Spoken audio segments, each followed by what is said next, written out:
Starfield has fans very worried about its future, and it's not what we thought would actually happen. Starfield has also supposedly removed / cut something in the game that, well, was supposed to be there in the final version.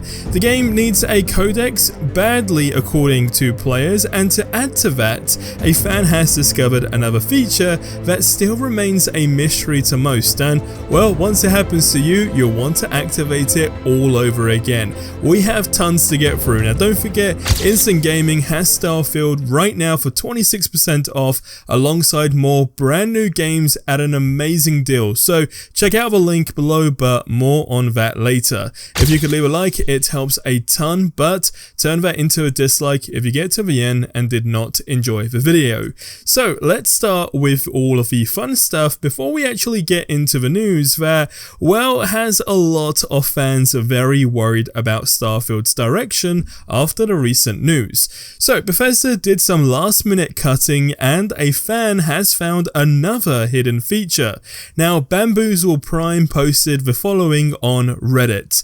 I'm pretty sure that Bethesda did some last minute cutting of Trident ships as a purchasable ship brand. He continues to say the following. If you go to the Trident Star Yard, both the guards and the salesman will mention Trident ships and how expensive they are and their cons and pros against Deimos and other brands, but the game doesn't actually let you buy Trident parts or ships and has a lame conversation option for it. This effectively makes the Trident Star Yard a useless location, besides a shipping side quest. I'm pretty sure the whole thing was a last minute cut, and the Trident was supposed to actually be, in some sort of way, the Rolls-Royce version of ships in this game. Now someone then added to this by saying, it absolutely will be a part of a DLC, probably along with M-class starships. Funnily enough though, there is a Trident ship in the game, but you are unable to actually steal or dock it. I'm keen to know your thoughts though, so let me know in the comment section below. Is it something that has been completely removed? Is it just one big troll? Or will it actually definitely in fact be a part of a DLC? Let me know your thoughts below. Now someone has found a hidden feature. Someone who goes by the name Janon501 posted the following. The ship I was taken over left the planet with me on it. Now before I get into that crazy feature and what actually occurred and what they have ultimately added into this game that a lot of people are actually unaware of, Instant Gaming has some crazy deals on right now for the hottest games, so let's roll the ad and then we'll continue. Today's video is sponsored by Instant Gaming, the site that gives you the best and hottest games out right now for up to 70% off on any platform instant, no pun intended. For example, you can get Hogwarts Legacy right now for 27% off, not to mention the deluxe edition for 25% off. But it's not just games that are out, you can also save yourself a bunch of money on pre-orders too. The best part of it all is it's just a simple click to order, head out to the checkout, and in a matter of minutes the code for the game on whatever platform you chose would have landed in your mailbox ready for you to download, and they even have support available 24/7. One thing that I have to say I love the most, however, is the variety. From PC, PlayStation, Xbox, and even Nintendo, the catalogue of games they have is truly extensive. Now you can get PSN cards as well at, you guessed it, a discount. So check out Instant Gaming and use my code to save yourself even more right now. The link is in the description below. So the post says the following. Has this happened to you? It was bizarre. I was on a planet just scanning this and that, and when a ship touched down nearby, I thought, cool, easy loot, and then I went to take a look. It turns out it was actually ecliptic, so all the lights were green to go. I killed the 3 members who actually got off, and I jumped on board to finish the job. I was tickled when I heard the engines kick on, figured they were trying to get away before I was on board. Well, next thing I know, my screen dims to black for a few seconds and then fades back in. The first thing I noticed was the sounds. It didn't sound like we were in an atmosphere anymore. I thought it was weird, but actually put that aside because I wanted to deal with the mercs first. Well, I went full on Pikachu face, and when I opened the hatch to the cockpit and see the planet far below us, I never wanted to claim the ship as my own. I was just gonna loot and leave it where it was, but now I have no choice. If I want to actually leave, I have to pilot this hunk of junk somewhere. This has been one of my favorite little things that's actually happened to me so far. Now, someone then also added to that, you can then actually also be on their ship in space as it gets in a fight with UC and gets blown up, and if you can get into the pilot's seat in time, they will actually stop shooting you.